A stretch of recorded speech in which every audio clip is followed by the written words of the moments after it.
প্রত্যেক শুক্রবার রাত 11:59 নতুন সব ঘটনা নিয়ে হাজির হয়ে যাই আমরা। এবং আপনারা যদি আমাদের সাথে থাকেন, আমাদেরকে যদি আশ্বাস দেন, তাহলে আমরা আরো সামনের দিকে এগিয়ে যাব। ঠিক একইভাবে একটু জানিয়ে রাখি, একটা নতুন সম্ভাবনার দিকে এগিয়ে যাচ্ছে বাংলাদেশ। আমাদের তারুণ্য, আমাদের ছাত্র সমাজ দেখিয়ে দিয়েছে কিভাবে দেশকে নির্মাণ করতে হয়। যখন দেশে আমাদের কোনো অনাকাঙ্ক্ষিত ঘটনা ঘটে, তারা মানুষের পাশে দাঁড়াচ্ছে, তারা নিজেরাই শহরকে পরিচ্ছন্ন রাখছে, যানজট মুক্ত রাখছে, সবাইকে নিয়ম যেভাবে বুঝিয়ে দিচ্ছে, নিজেরাও ঠিক সেভাবে চলছে এবং কারোর সাথে কারো কোনো বিরোধ নেই। আমরা সুন্দর এক বাংলাদেশের স্বপ্নে বিভোর।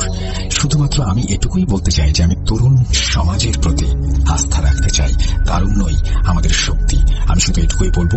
এবং আমি সেটা জানি যে আর যাই হোক না কেন, তারুণ্য কোনো সময় কখনোই ভুল করবে না। আর যদি ভুল করে আমাদের তারুণ্য, তাহলে সেক্ষেত্রে দেখা যাবে যে আমাদের সমস্ত আশাই ভেঙে যাবে। সুতরাং আমি শুধুমাত্র একটা জিনিস বলেছিলাম, সবসময় বলি যে দেশকে ভালোবাসা বা দেশের কাজ করার ব্যাপারটা তো কঠিন কিন্তু না। নিজের জায়গা থেকে নিজের কাজটা করলেই হয়। আর তার পাশাপাশি আপনি যদি বেরিয়ে যেতে পারেন শহরকে পরিচ্ছন্ন রাখার কাজে, মানুষকে সাহায্য করার কাজে, তাহলে তার কথাই নেই, দেশ এগিয়ে যাবে বিদ্যুৎ গতিতে। আমরা চলে যাচ্ছি আমাদের প্রথম ঘটনায়। আশা করছি ভালো লাগবে আপনাদের।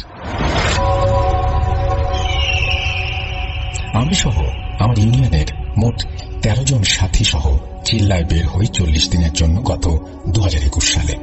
শুরুতে আমাদের রোগ পড়ে গাইবান্ধা জেলার গোবিন্দগঞ্জ উপজেলার দরবস্তু ইউনিয়নে। কিন্তু হঠাৎ করে করোনার দ্বিতীয় ধাপের প্রকোপ শুরু হতেই আমাদের সেখান থেকে চলে আসতে হয়, কারণ অচিরেই লকডাউন শুরু হবে। তাছাড়া করোনার সময় এত দূরের মানুষ এলাকার মুসল্লিরা ভালো চোখে দেখছিলেন না, যা আমরা বুঝতে পারি। তাই 4 দিনের মাথায় টাঙ্গাইল চলে আসি। আর আমাদের নতুন রোগ পড়ে নিজ জেলা আর ভাগ্যক্রমে নিজ থানায়, মানে কালিহাতীতে। কালিহাতীর নাগরপুর ইউনিয়ন, যা সখীপুর থানার সাথে। এক মসজিদ কালিহাতী থানা তো আর এক মসজিদ সখীপুর থানার আওতায় চলে গেছে। এইভাবে তৈরি হয় আমাদের জামাত। গণনার সময় রমজান মাস। এতদিনে আমাদের 30 দিন পার হয়ে গেছে।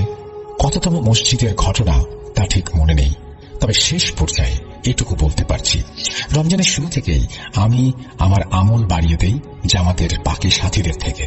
তখন 20 রমজানের পরের ঘটনা। প্রতিদিনের মতো কোরআন তেলাওয়াত করছে মাঝরাতে, যাতে অন্য সাথী ভাইদের ঘুমের অসুবিধা না হয়, তাই ভেবে সবসময় মসজিদের এক পাশে গিয়ে কোরআন তেলাওয়াত করতাম। কিন্তু সেদিন মসজিদের 2 দিকেই সাথীরা ভাগাভাগি করে ঘুমানোর জন্য মসজিদের ঠিক মধ্যবর্তী, মানে মিম্বরের কাছে গিয়ে কোরআন তেলাওয়াত করছি মোবাইলের ফ্ল্যাশ লাইট চালিয়ে। যেহেতু সবাই ঘুমিয়ে গেছে আর আমি প্রতিদিনের মতো তাহাজ্জুদ নামাজ পড়ে ঘুমাবো, তাই মোবাইলের ফ্ল্যাশ লাইট ব্যবহার করা ছাড়া কোনো উপায় নেই। কারণ এত রাতে লাইট জ্বালালে সবার ঘুমের সমস্যা হবে। যদিও মসজিদের ভেতরে ডিজিটাল ঘড়ি থাকার কারণে মসজিদের ভেতরটা ডিম লাইটের মতো আলো দিচ্ছে, আর এতক্ষণে চোখে শুয়ে এসেছে, আলোতে স্পষ্ট সবকিছু দেখতে পাচ্ছি। কিন্তু এই আলোতে কোরআনের অক্ষর দেখা সম্ভব না। তবে বাকি সবকিছু মোটামুটি স্পষ্টই দেখা যাচ্ছে। আর আমার মোবাইলের লাইট এমন ভাবে কোরআন শরীফের উপরে ধরে রেখেছি, যার জন্য অন্য কোনো আলো বাইরে যাচ্ছে না, তাই কারোরই ঘুমের অসুবিধা হচ্ছে না। তাছাড়া সব সাথী ভাইরা অনেক দূরে ঘুমিয়ে আছে। মূলত মসজিদটা অনেক বড় ছিল।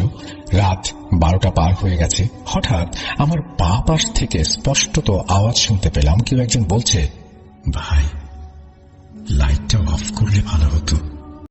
কথাটা একবারই বলেছে, কিন্তু কথাটা শুনে আমি একটু বিরক্তই হলাম, কারণ আমার লাইটের আলোয় কারো অসুবিধা হবার কোনো চান্স নেই। আমি কোরআনের যে আয়াতটা পড়ছিলাম সেই আয়াতটা শেষ করে বাম দিকে তাকিয়ে দেখি সবাই ঘুমে বিভোর, কারো কোনো নড়াচড়া নেই। কথা বলা তো দূরের কথা, বুকের ভেতরটা হঠাৎ করেই মোচড় দিয়ে উঠল। অজানা একটা ভয় বাসা বাঁধল।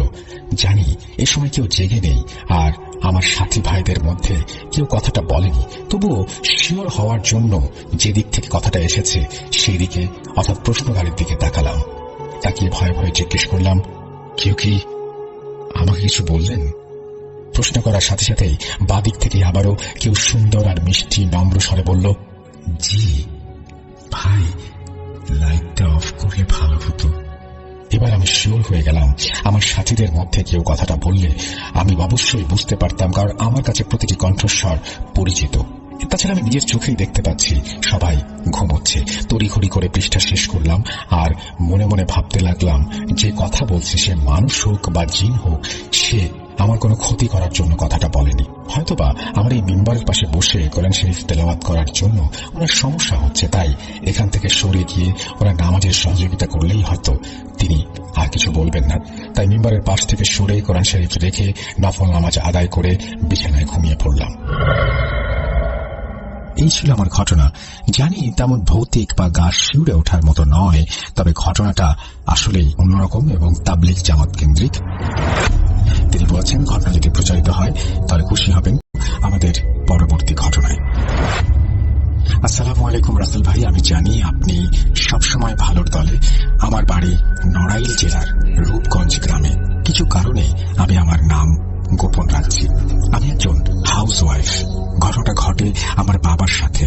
বলে রাখি, আমার বাবার খুবই ইচ্ছা আপনার স্টুডিওতে গিয়ে সরাসরি ঘটনাটা বলার, কিন্তু কিছু কারণে দুঃখিত আমার বাবা ঢাকায় আসতে পারছেন না। আমার বাবা যেভাবে বলেছেন আমি ঠিক সেইভাবে বলার চেষ্টা করছি।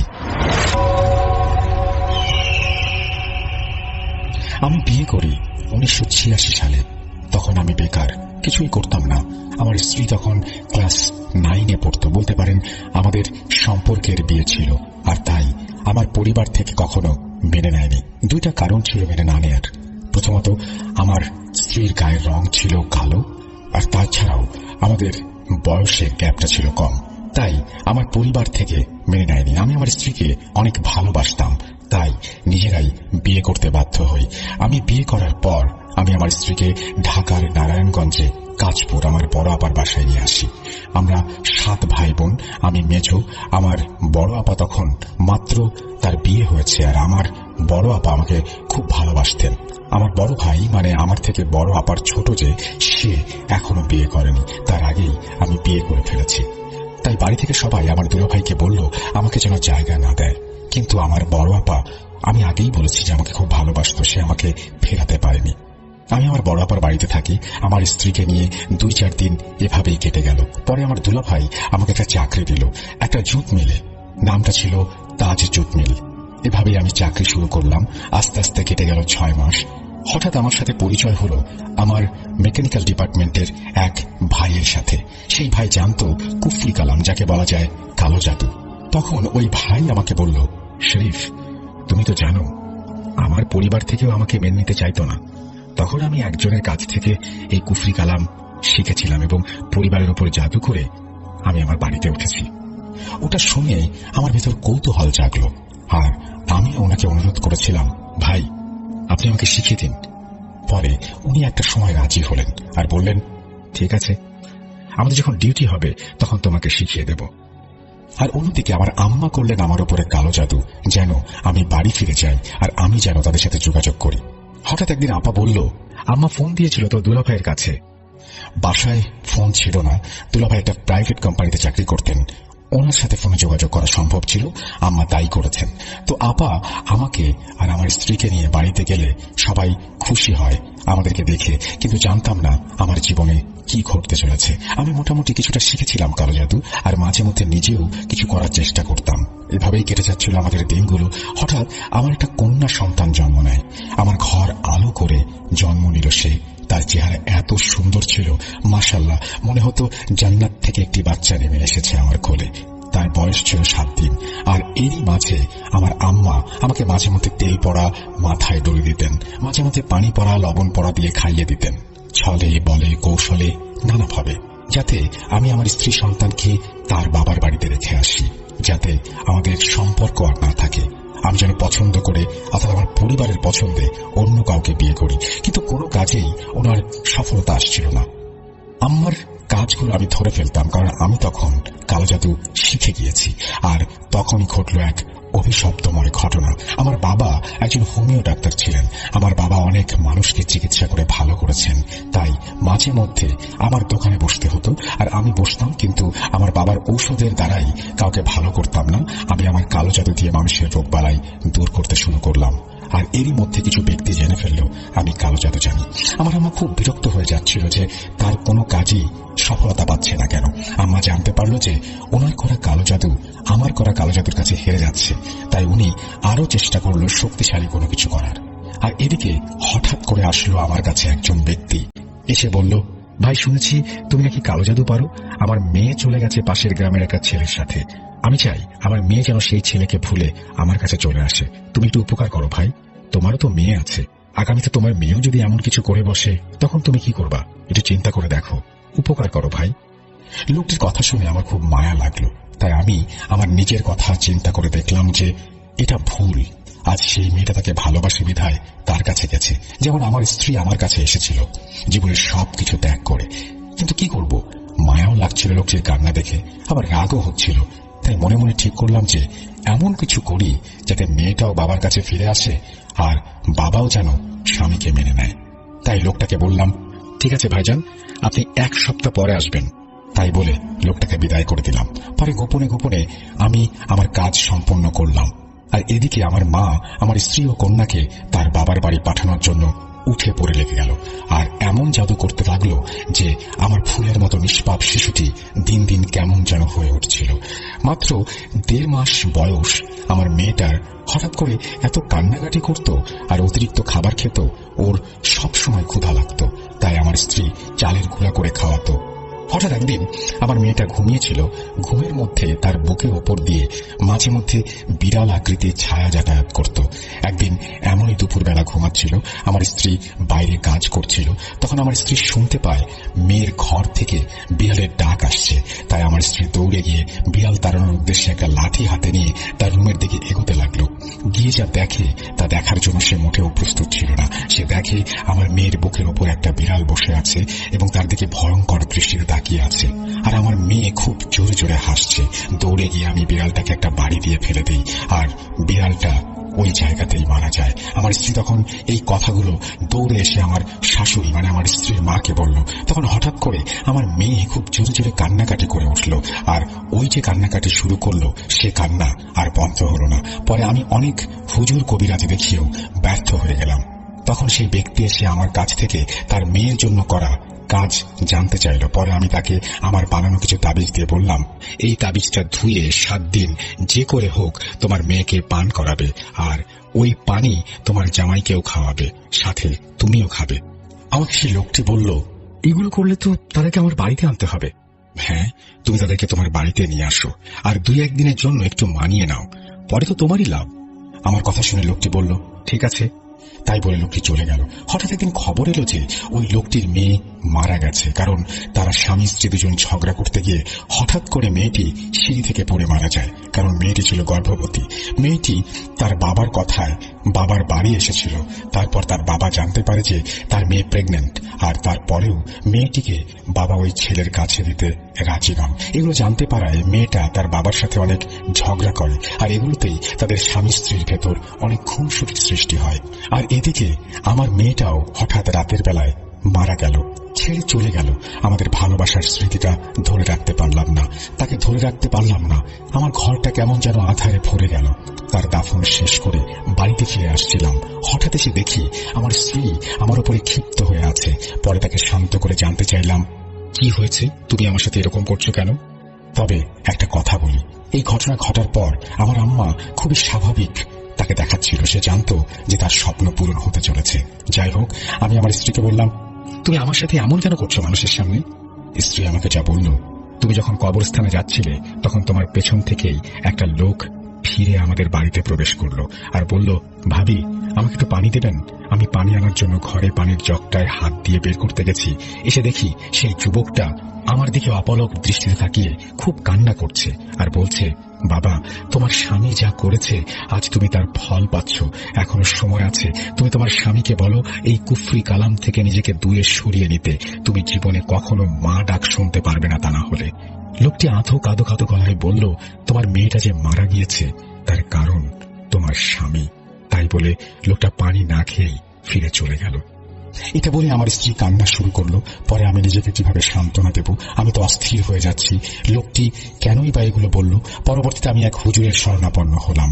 হুজুর আমাকে নবীর 4 কালেমা পড়িয়ে তওবা করিয়ে বললেন, আজ থেকে তুমি কখনোই নামাজ রোজা ছাড়বে না, তুমি প্রতি সোমবার রোজা রাখবে। আর সত্যি আমি প্রতি সোমবার আজও রোজা রাখি। তবে মাঝে আমার মা, আমার যে প্রাণের ভালোবাসার মা ডাকাটা এত পবিত্র, সেই মাই আমার ক্ষতিটা করলো। পরক্ষণে জানতে পারলাম যে আমার মা মৃত্যু শয্যার সময় বলে গিয়েছিলেন আমার মেয়ে মারা গেছে তারই করা কুফরি কালামের জন্য।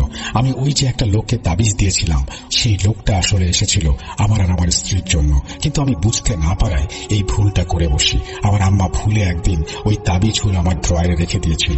ওটাও ছিল কালো জাদু করা কিছু তাবিজ, যেগুলো আমার মা আমার ড্রয়ারে রেখেছিলেন আমার জন্য। কিন্তু আমি আমার যে তাবিজগুলো বানিয়েছিলাম সেগুলো কোথায় রেখেছিলাম জানি না। নাকি আমার মা সেগুলো আগেও সরিয়ে রেখেছিল, হতে পারে, সেটাও একটা সম্ভাবনা।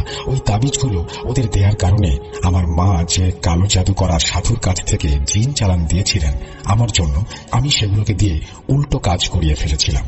ওই দিন আমার স্ত্রী যে বিড়ালটাকে মেরেছিল, সেই বিড়ালটাও ছিল সেই জিন, সেই সাধুই পাঠিয়েছিল আমার তাবিজগুলোকে নষ্ট করার জন্য।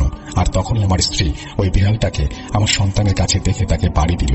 কিন্তু বিড়ালটা যে মারা যাবে আমার স্ত্রীও বুঝতে পারে নাই।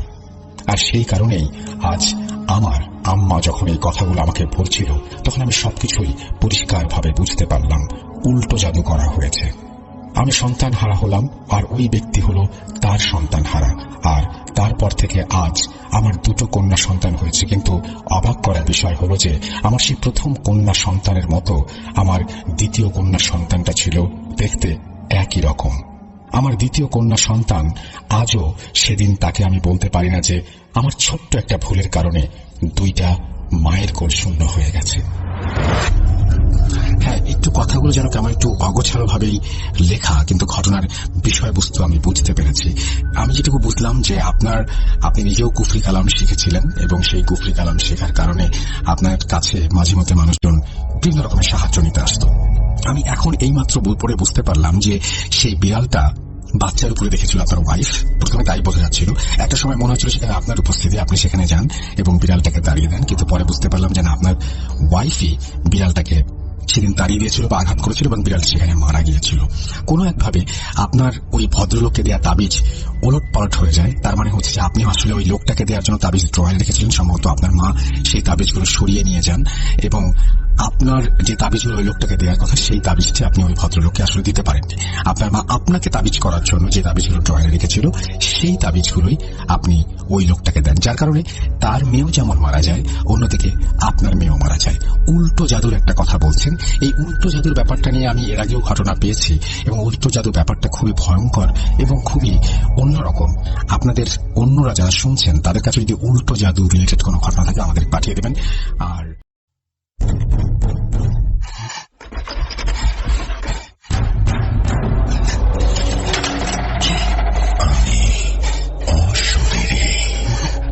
দেখতে পাবে না গো, এত কাল ধরে শুনছ, শুনতে কি পাও না তবু?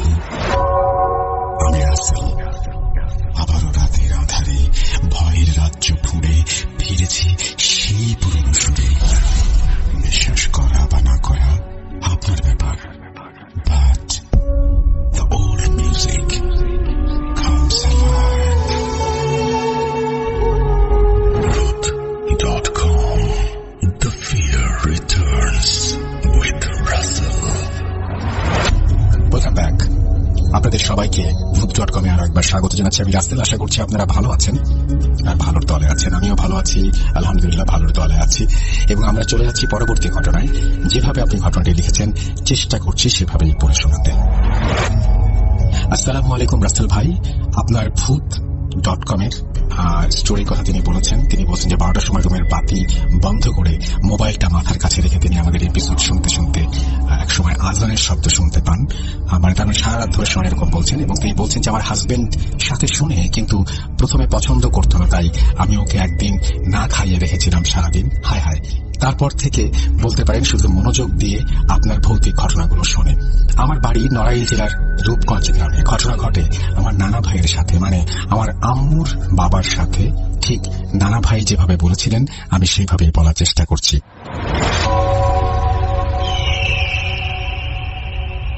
আগে অনেক রাতে বাজার থেকে বাড়িতে আসতে হতো, কারণ 1988 সাল, তখন রাত 8টা-9টা মানে এখনকার মতো অর্ধেক রাত। আর তখন আমাদের গ্রামে বৃহস্পতিবার হাট হতো আর রবিবার সপ্তাহে 2 দিন হাট হতো।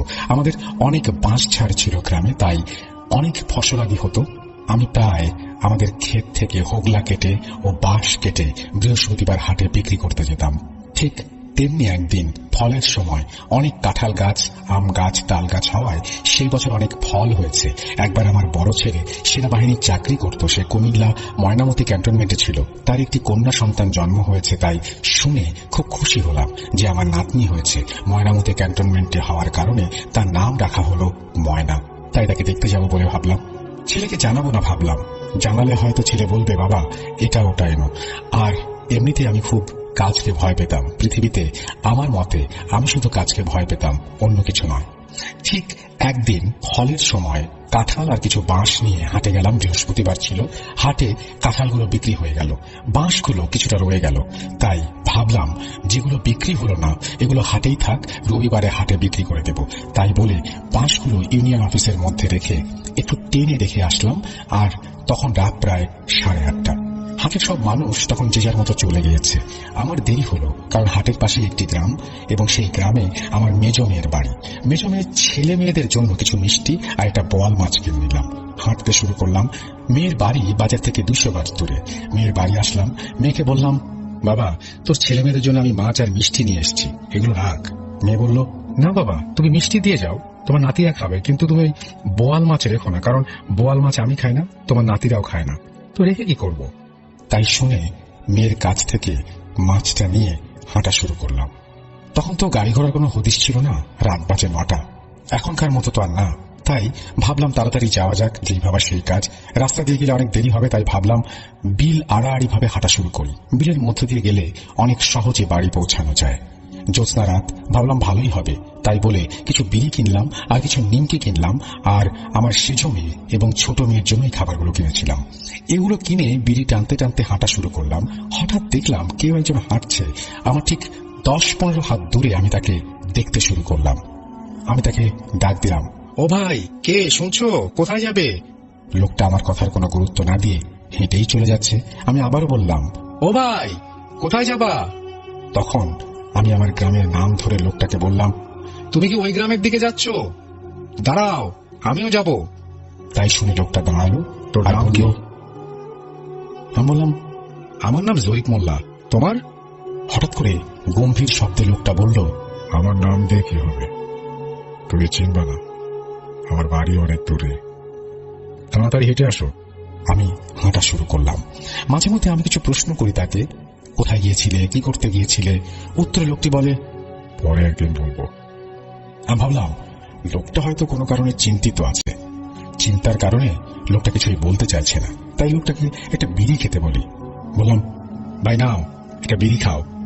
তাই বলে যখনই বিড়িটা দিতে হাত বাড়ালাম তখনই লোকটা আমার থাবা দিয়ে হাতটা ধরলো। আর তখনই আমি অনুভব করলাম আমার হাতটা যে ধরেছে সে আসলে মানুষ না, কারণ আমার এই সব বিষয়ে অভিজ্ঞতা ছিল বেশি।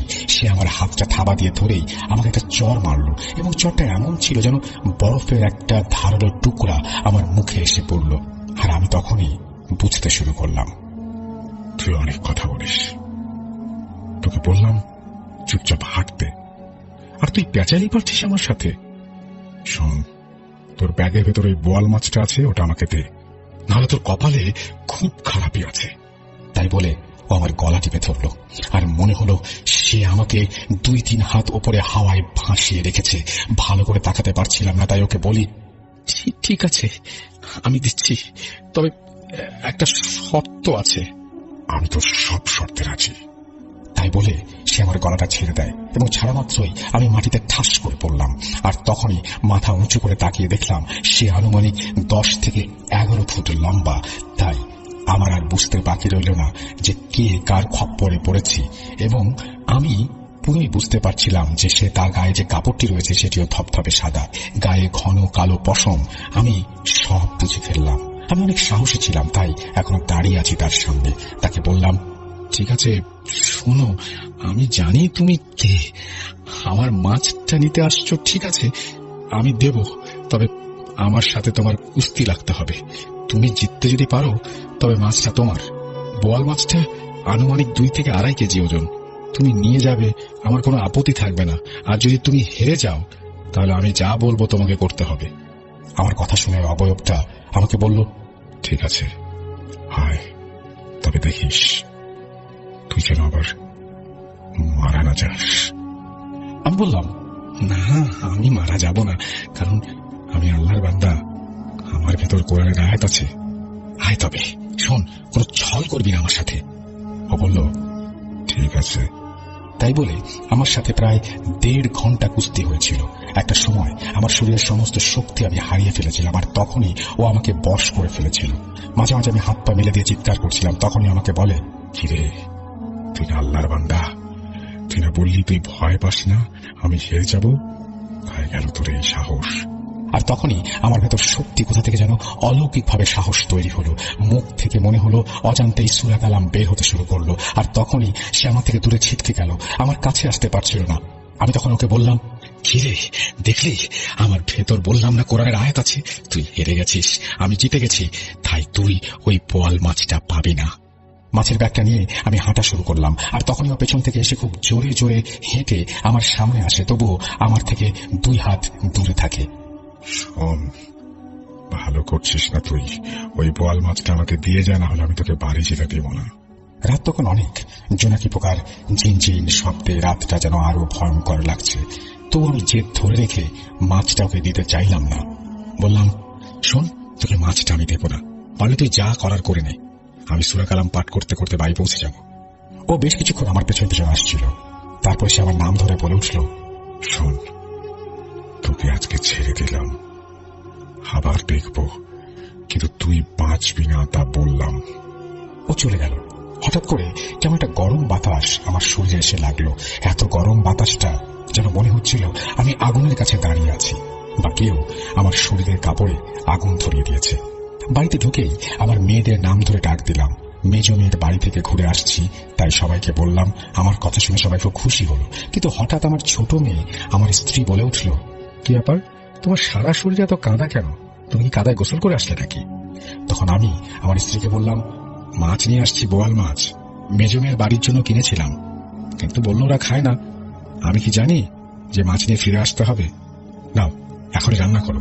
সবার চোখ মুখে তখন ঘুম, তবু আমার স্ত্রী, আমার সেজো মেয়ে, বলল, ঠিক আছে রান্না করে আনছি, তুমি গোসল করে আসো। আমি আমার ছোট মেয়েকে সাথে করে নদীতে গেলাম গোসল করতে। বলে রাখা ভালো, আমার বাড়ির উঠোনের সামনেই নদী ছিল।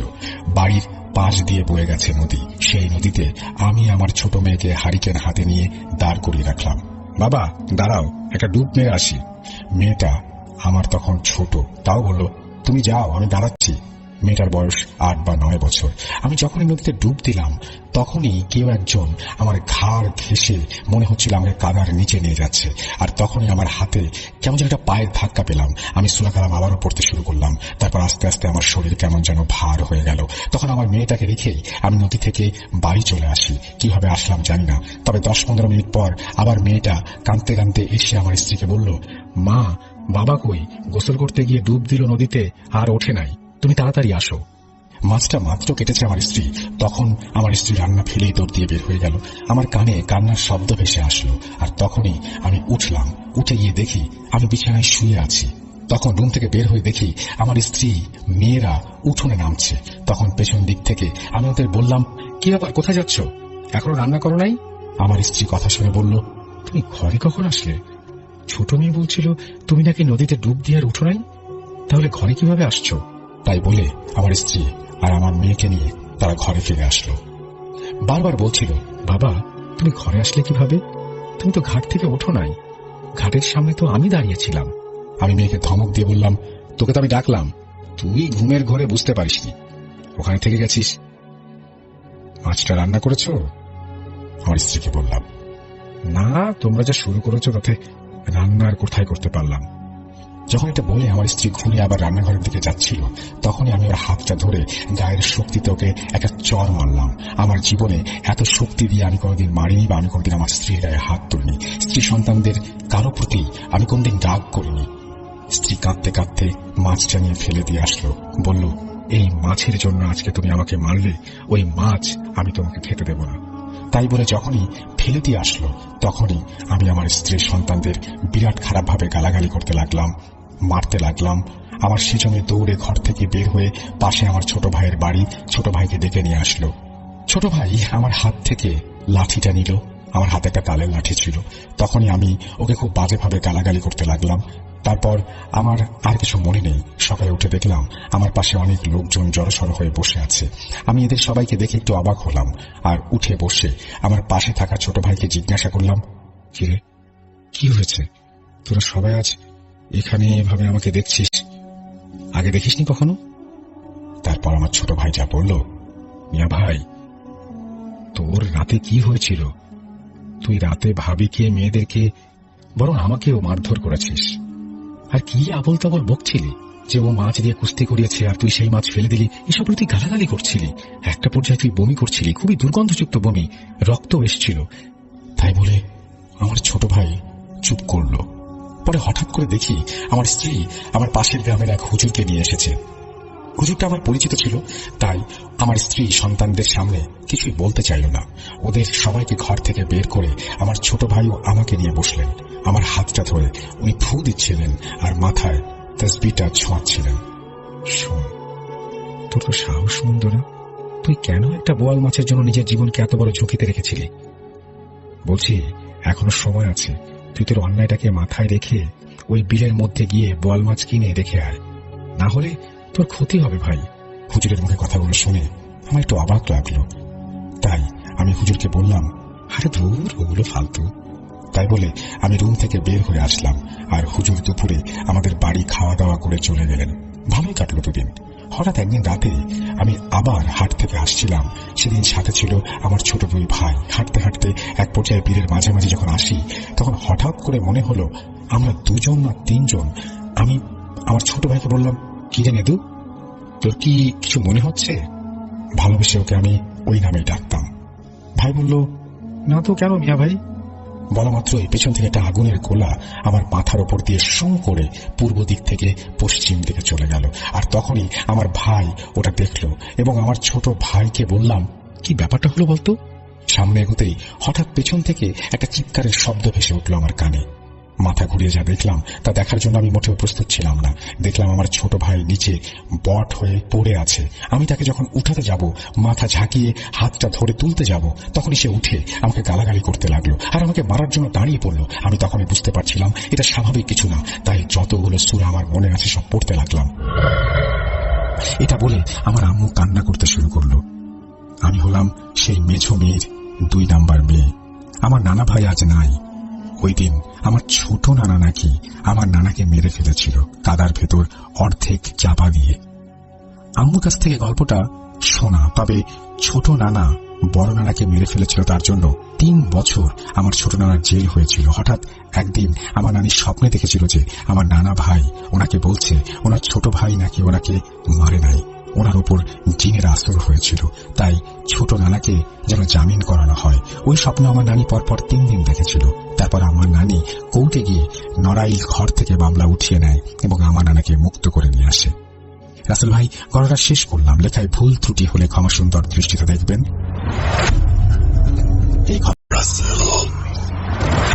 ওয়েলকাম ব্যাক, আপনাদের সবাইকে স্বাগত জানাচ্ছি। আমি রাসেল। আশা করছি সবাই ভালো আছেন, ভালোর দলে আছেন। আমিও ভালো আছি, ভালোর দলে আছি। আমরা অডিও ক্লিপ তো শুনলাম, আমরা অডিও ক্লিপ বলছি, আমরা এতক্ষণ ধরে ইমেল শুনছিলাম, এখন সরাসরি অডিও ক্লিপে যাব।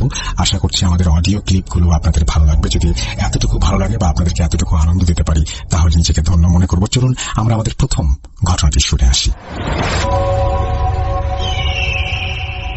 আসসালামু আলাইকুম রাসেল ভাই, কেমন আছেন জানতে চাইবো না, কারণ আমি জানি আপনি ভালোর দলে। যেহেতু 2010 সাল থেকে আপনার সঙ্গে ছিলাম, আছি, আর যতদিন এই পথ চলা আপনার সঙ্গেই থাকবো। আমি জিএম নিশাত জাহান, যশোর মনিরামপুর থেকে বলতেছি। আজ আমি যে ঘটনাটি শেয়ার করব, ঘটনাটি একটি ব্ল্যাক ম্যাজিক কেন্দ্রিক।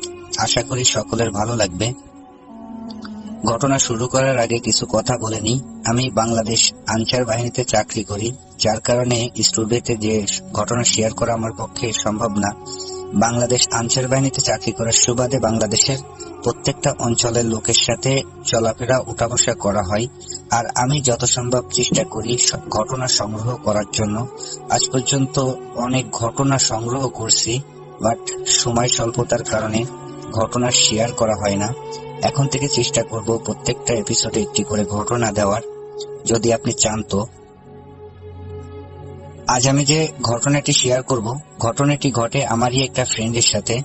ঘটনার ভিতরে যে সকল নাম ব্যবহার করব, সকল নামই ছদ্মনাম হিসাবে ব্যবহার করব। ছদ্মনাম কেন ব্যবহার করব সেটা ঘটনার ভিতরেই আপনারা জানতে পারবেন। যেহেতু ঘটনাটা অনেক বড়, তো আর বেশি কথা বলবো না, আমি আমার ঘটনায় চলে যাই।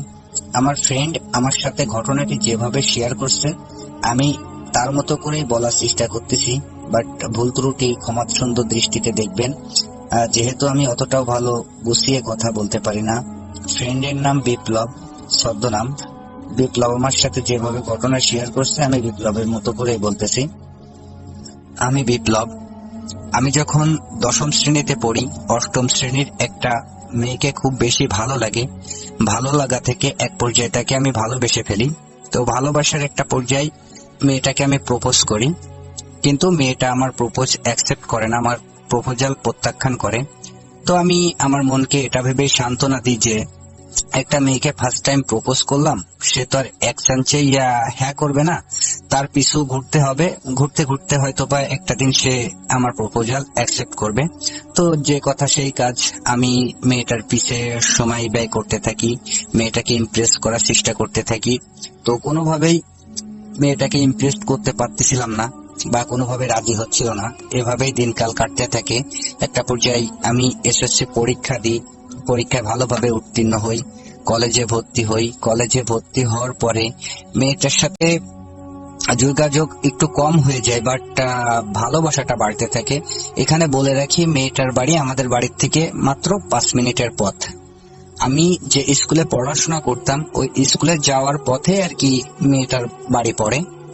তো যেহেতু আমি ওই স্কুল মাঠেই খেলাধুলা করতাম, আর সেহেতু ওই খেলাধুলা করতে যাওয়ার সময় আসার সময় মেয়েটাকে দেখার চেষ্টা করতাম, কথা বলার চেষ্টা করতাম। কখনো হতো, কখনো হতো না। তো এভাবেই দিনকাল কাটতে থাকে। এখানে মেয়েটার নাম আমি সুমি হিসাবেই ধরি, ছদ্মনাম। বলে রাখি, আমার স্বাস্থ্য ভাই মিনারুল, ছদ্মনাম। সুমি মিনারুল একই ক্লাসে পড়তো, আর মিনারুল আর সুমির ভিতরে খুব ভালো একটা বন্ধুত্বপূর্ণ সম্পর্ক ছিল। মিনারুল আর আমি যেহেতু সমবয়সী, 2-1 বছরের ছোট বড়, তো বন্ধুর মতোই চলাফেরা করতাম, খেলাধুলা চলাফেরা সবই একসাথেই করতাম। তো আমি মিনারুলের সাথে আমার কথাগুলো শেয়ার করি যে তোদের ক্লাসের আর সুমিকে খুব ভালো লাগে, তাকে আমি ভালোবেসে ফেলছি, তা তুই একটু সুমিকে বলে দেখ সুমি কি বলে। তো মিনারুল বলে যে আচ্ছা ঠিক আছে, আমি সুমির সাথে কথা বলবো, কথা বলে দেখি সুমি কি বলে। মিনারুল সুমিকে বলে আমার সম্পর্কে, বাট মিনারুলের সাথেও একই কথা বলে যে প্রেম ভালোবাসা আমার জন্য না, বা আমি এই মুহূর্তে প্রেম ভালোবাসা করতে চাই না। তো আমি তারপরেও হাল ছাড়ি না, সুমির পিছে সময় ব্যয় করতে থাকি, তাকে ইমপ্রেস করার চেষ্টা করি, তার পিছে ঘুরতে থাকি। তো কোনোভাবেই তাকে আমি রাজি করতে পারতেছিলাম না। এভাবেই কেটে যায় আরো 2টা বছর।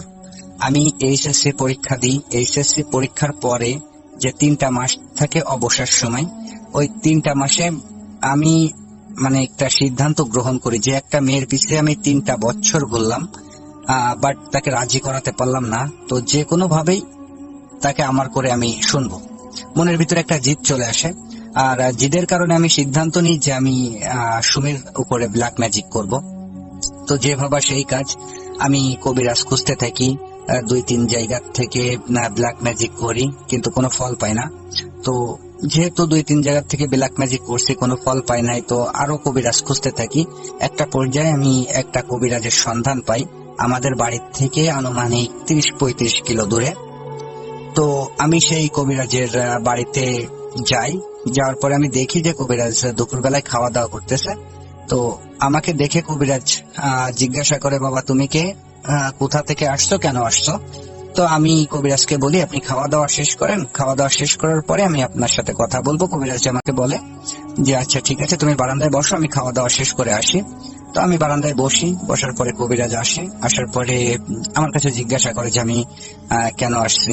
তো আমি কবিরাজের সাথে সব কথা খুলে বলি যে আমি একটা মেয়েকে ভালোবাসি, আজ 3টা বছর ধরে তার পিছু পিছু ঘুরতেছি, বাট তাকে আমি কোনোভাবে রাজি করাতে পারিনি। তো আপনি কবিরাজি বিদ্যার মাধ্যমে কোনো কিছু করতে পারবেন কিনা? তো কবিরাজ আমাকে বলে যে হ্যাঁ আমি পারবো, তবে আমাকে কিছু জিনিস জোগাড় করে দিতে হবে। তো আমি বলি যে কি জিনিস জোগাড় করে দিতে হবে? তো কবিরাজ বলে যে জিনিসগুলো জোগাড় করে দেওয়ার পরে আমি যে প্রসেসিং গুলো তোমাকে বলবো, সেই প্রসেসিং গুলো যদি তুমি 100% পূরণ করতে পারো তাহলেই আমার কবিরাজি বিদ্যা সফল হবে, আর যদি না করতে পারো তাহলে কোনো ফল পাবা না। তো আমি বলি যে আচ্ছা ঠিক আছে, কি জোগাড় করতে হবে? তখন কবিরাজ আমাকে বলে যে কিছু পরিমাণ সরিষা, মেথি, আর সরিষার তেল, আর 3টা ডিম। তো আমি কবিরাজের বলি যে আমি এটা এখনই তো বাজার থেকে কিনে আনতে পারবো। কবিরাজ আমাকে বলে যে না, বাজার থেকে কিনে আনলে হবে না, আমি যেভাবে বলবো সেইভাবেই জিনিসপত্রগুলো জোগাড় করতে হবে, সংগ্রহ করতে হবে। তো আমি বলি যে আচ্ছা বলেন। তো কবিরাজ আমাকে বলে যে সরিষা আর মেথি তুমি যে দোকান থেকে কিনবা, দোকানদার যে দাম চাইবে সেই দামই তোমাকে দিয়ে আসতে হবে, কোনো দামাদামি করতে পারবা না। তো আমি বলি যে আচ্ছা ঠিক আছে। আর সরিষার তেল, এটা তোমাকে জোগাড় করতে হবে এমন ভাবে যে যেখানে সরিষা ভাঙ্গায় অর্থাৎ ঘানিতে সকাল বেলায় ফার্স্ট সিরিয়ালের যে লোকটা সরিষা ভাঙ্গানোর জন্য আসবে, আর ওই সরিষা ভাঙ্গানোর সময় প্রথম যে ফোঁটা তেল বের হবে, ওই প্রথম ফোঁটা তেল তোমাকে সংগ্রহ করতে হবে, আর সঙ্গে আরো কিছু তেল তুমি মিশাই নিয়ে আসবা। আর 3টা ডিম হতে হবে, একটা মুরগির লাইফে প্রথম যে ডিম পারে ওই ডিম হতে হবে, অর্থাৎ মুরগির প্রথম ডিম হওয়া লাগবে, 3টা ডিম, 3টা মুরগি। তো আমি এটা শুনে একটু ভ্যাবাচাকা খেয়ে যায় যে একটা মুরগি কবে কখন প্রথম ডিম পাড়তেছে সেটা আমার পক্ষে তো জানা সম্ভব না। তো আমি এটা কিভাবে ম্যানেজ করব? তো কবিরাজকে আমি বলি যে আঙ্কেল, এটা আমি কিভাবে ম্যানেজ করব? তো আপনি কি একটু পারেন না এটা ম্যানেজ করে দিতে? তো কবিরাজ প্রথমে না করে। তো আমি কবিরাজকে অনেক অনুরোধ করি, অনুরোধ করার পরে কবিরাজ এক পর্যায়ে আমার কাছে কিছু টাকা দাবি করে যে তুমি এই টাকাটা দিতে পারলে আমি ডিম ম্যানেজ করে দিব। তো আমি তাতে রাজি হই। তো কবিরাজ আমাকে বলে যে আচ্ছা ঠিক আছে তুমি চলে যাও, তো আমি ডিম ম্যানেজ করার পরে তোমাকে ফোন দিব, তোমার ফোন নাম্বারটা দিয়ে যাও, ফোন দেওয়ার পরে তুমি আসবা। তো আমি বাসায় চলে আসি। বাসায় চলে আসার পরে আমি অন্যান্য যে জিনিসপত্রগুলোর কথা বলছে আমি সেগুলো সংগ্রহ করি। সংগ্রহ করে কবিরাজের জন্য অপেক্ষা করতে থাকি যে কবিরাজ কবে ফোন দেয়। আনুমানিক 10-12 দিন পরে কবিরাজ আমাকে ফোন দেয়, দিয়ে বলে যে তুমি কালকে আসো, তোমার কাজ আমি কালকে করব রাত 10টার সময়, 10টার পরে।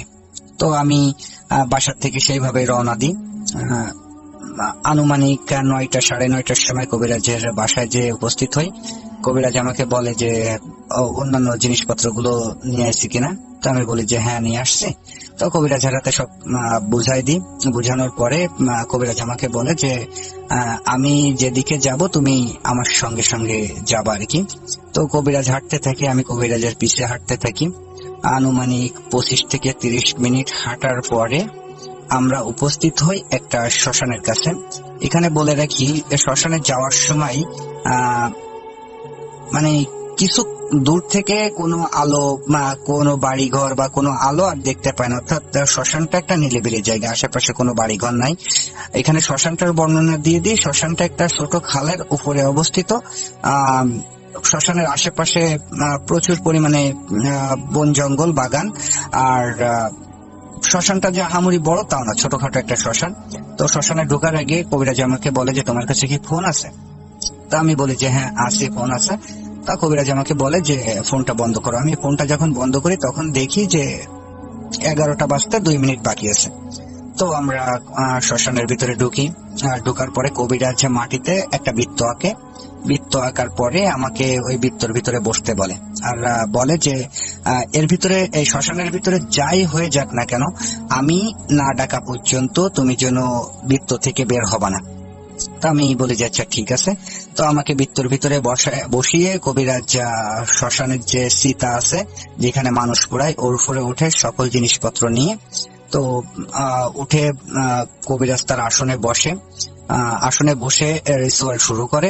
তো রিচুয়াল শুরু করার 1-2 মিনিট পর থেকেই আর কি শ্মশানের ভিতরে ঝড় শুরু হয়, প্রচুর পরিমাণে ঝড়, এত ঝড় যে সে মনে হচ্ছিল যে সকল গাছপালা আমাদের গায়ের উপর এসে পড়বে ভেঙে চুরে, সেরকম একটা অবস্থা।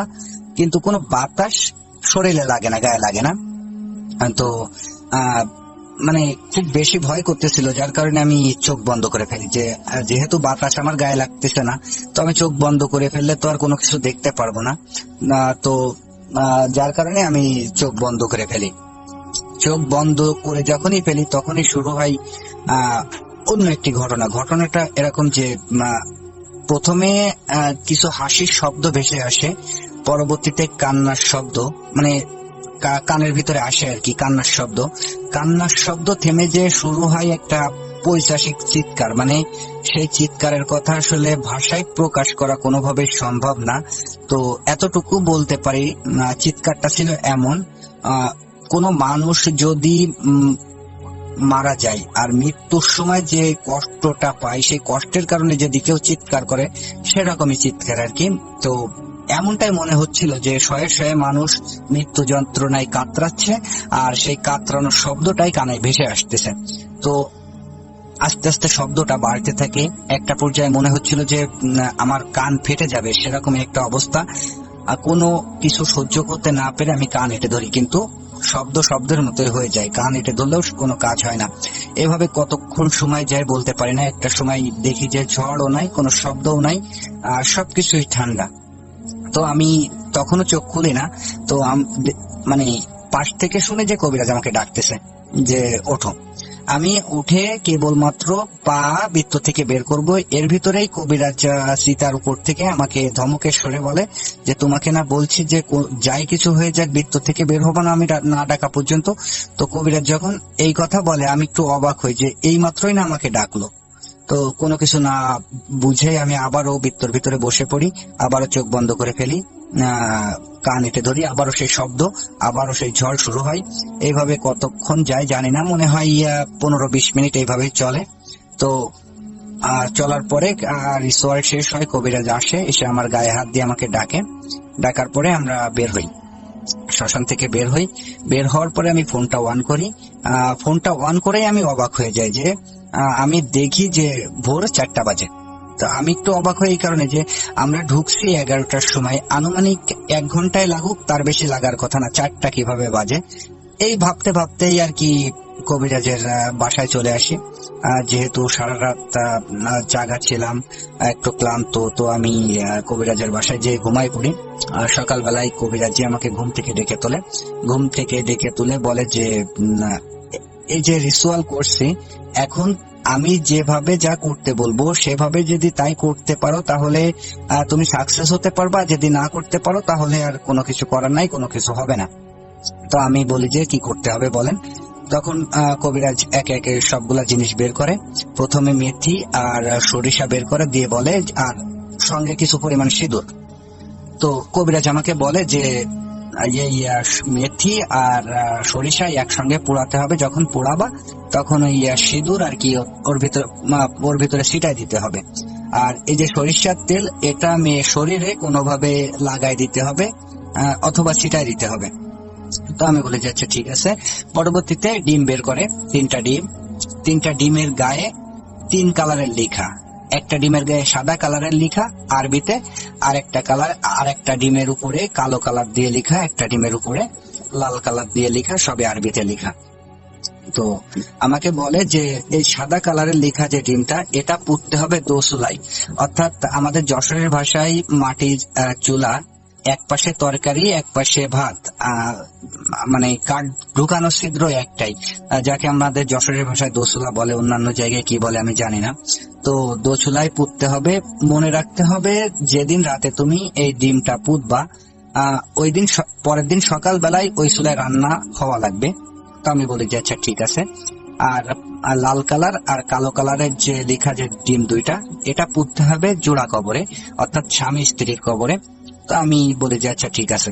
তো কবিরাজ এখানে বলে যে এই ডিম পোতা আর সরিষা পোড়ানো এটা একই রাতে করতে হবে, আর মনে রাখতে হবে রাত 12টার পরে 4টার ভিতরে করতে হবে, অর্থাৎ 12টার আগেও করা যাবে না, 4টার পরেও করা যাবে না।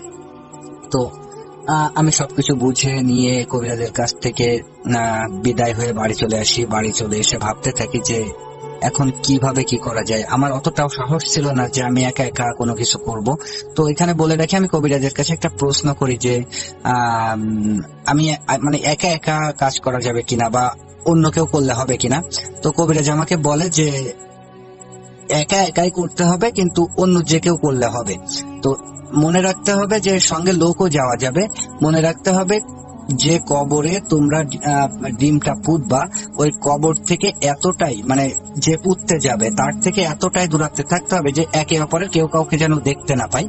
তো আমি বলি যে আচ্ছা ঠিক আছে। তো আমি বাসায় আসার পরে ভাবতে থাকি যে কি করব।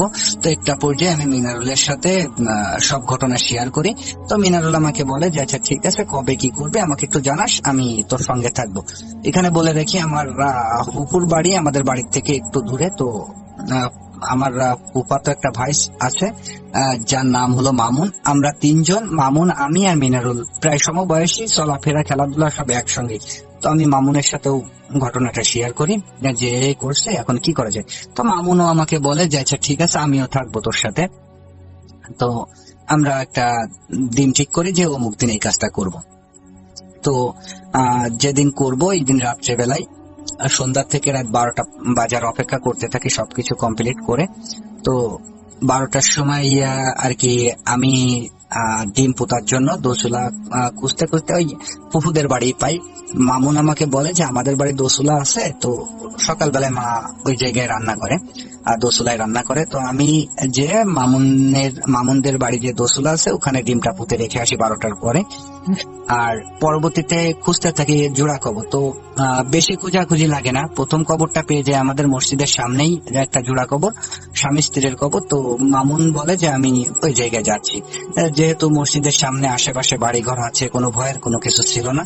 তো মামুন ওখানে যাই যে ডিমটা পুঁতে রেখে আসে কোনো সমস্যা ছাড়াই। আমরা বিভ্রান্তিতে পড়ি দ্বিতীয় কবরটা নিয়ে, অর্থাৎ দ্বিতীয় কবর খোঁজার ক্ষেত্রে। দ্বিতীয় কবরটা যখন আমরা খুঁজতে থাকি, তো জোড়া কবর আমরা পাচ্ছি অনেক জায়গায়, বাট এমন এমন জায়গায় পাচ্ছি যেখানে যাওয়া আমাদের পক্ষে কোনোভাবেই সম্ভব না। কারণ যে জায়গায় পাচ্ছি খুব ভয়ের জায়গা। তো অনেক খোঁজাখুঁজির পরে একটা জোড়া কবর পাই আমাদের বাড়ির পাশেই আর কি, মানে একটু দূরে একটা জোড়া কবর। তার আশেপাশে কিছু বাড়িঘর আছে, যে বাড়িঘর গুলো আছে তাদেরই পারিবারিক কবরস্থান। তো কবরের স্থানের পাশে যেহেতু বাড়িঘর, মানে খুব বেশি যে ভয়ের জায়গা তাও কিন্তু না, আবার ভয় নয় সেটা বললেও ভুল হবে। তো যাই হোক, আমরা ওটাই পোতার সিদ্ধান্ত গ্রহণ করি যে ওই জায়গায় যেহেতু আশেপাশে বাড়িঘর আছে তো ওই জায়গায় পুঁতবো। তো ওই জায়গায় যাবে কে? তো মিনারুল বলে যে আমি যাব। তো মিনারুল চলে যায়। যাওয়ার পরে মিনারুলও কোনো সমস্যা ছাড়া ডিমটা পুঁতে চলে আসে। তো আমরা মহা খুশি। আর বাদ বাকি যে কাজগুলো সেটাও কোনো সমস্যা ছাড়াই হয়ে যায়। তো আমরা মহা খুশি যে যাই হোক সব কাজই কোনো সমস্যা ছাড়া হয়ে গেছে। তো আমরা সুমির রেসপন্সের জন্য অপেক্ষা করতে থাকি যে সুমির রিয়াকশনটা কি আসে। তো আল্লাহর রহমতে 1 সপ্তাহের ভিতরে সুমি আমার প্রতি দুর্বল হতে থাকে। একটা পর্যায়ে সুমি আমার প্রপোজাল অ্যাকসেপ্ট করে, আমাকে ভালোবাসতে শুরু করে। তো খুব সুন্দরভাবে দিনকাল কাটতেছিল, কোনো সমস্যা ছাড়া খুব ভালোভাবে দিনকাল কাটতেছিল। একটা সময় সুমির ফ্যামিলি থেকে সুমিকে বিয়ে দেওয়ার জন্য পাত্র দেখতে থাকে। তো সুমি আমাকে ফোন দিয়ে জানাই যে বিপ্লব, আমার জন্য তো ছেলে দেখতেছে, তো এখন আমি কি করব। তো আমি সুমিকে বলি তাহলে চলো একটা কাজ করি, আমরা বিয়ে করে ফেলি। তো সুমি আমার কথা রাজি হয়ে যায়। তো আমি, মামুন, মিনারুল আর সুমির একটা দুলাভাই মিলে কোর্ট ম্যারেজ করে ফেলি। তো কোর্ট ম্যারেজ করার পরে সুমির মতো সুমির বাসায়, আমি আমার মতো পড়াশোনা করতে থাকি। এভাবেই দিনকাল কাটতে থাকে কোনো সমস্যা ছাড়া। সমস্যা শুরু হয় বিয়ের মাসখানেক পরের থেকে। সমস্যাটা হয় হঠাৎ করে একদিন মামুন আমাকে বলে যে ভাই গতকাল রাতে আমি একটা স্বপ্ন দেখলাম, স্বপ্নের কোনো আগামাতা বুঝলাম না, কেন দেখলাম সেটাও জানি না। তো আমি মামুনকে বলি যে কি স্বপ্ন দেখছিস? তো মামুন আমাকে বলে যেরকম স্বপ্নে দেখতেছি যে একটা কালো অবয়ব আমার সামনে আসছে, সামনে আসার পরে আমাকে বলতেছে যে তোরা যে কাজটা করছিস আদৌ ভালো কাজ করিসনি, এর জন্য তোদের ফল ভোগ করতে হবে, তোদের মরতে হবে। এ কথা বলে অট্ট হাসি দিয়ে আমার সামনের থেকে চলে যায়, আমার ঘুম ভেঙে যায়। তো আমি মামুনকে বলি যে তুই যে স্বপ্ন দেখছিস এটা হয়তো বা দুঃস্বপ্ন। তো মামুনও আমার কথা সায় দিয়ে আর কি মেনে নেয় যে হতে পারে। তো ওই দিন বিকাল বেলায় মিনারুলও আমার সাথে একই কথা বলে যে ভাই আমি একটা স্বপ্ন দেখছি, তো কেন দেখছি কি কারণে দেখছি তা জানি না। তো আমি মিনারুলকেও বলি যে কি স্বপ্ন, মিনারুলও আমার সাথে সেম কথাটাই বলে যে এরকম স্বপ্নটা হলো মানে আমি ঘুমানোর পরে আমার সামনে একটা কালো অবয়ব আসছে, কালো অবয়ব আসার পরে সে আমাকে বলতেছে তোরা যে কাজটা করছিস আদৌ ভালো কাজ করিসনি, এর ফল তোদের ভোগ করতে হবে, তোদের মরতে হবে। এই বলেই অবয়বটা অট্ট হাসিতে ফেটে পড়ে, যখনই হাসতে থাকে তখনই আমার ঘুম ভেঙে যায়। তো এটা শোনার পরে আর কি আমি একটু ভাবতে থাকি যে কেন হলো মিনারুল আর মামুনের সাথে। তো আমি কোনো কিছু বুঝতে পারতেছিলাম না। তো মিনারুলকেও আমি একই কথা বলি যে তুই দুঃস্বপ্ন দেখছিস।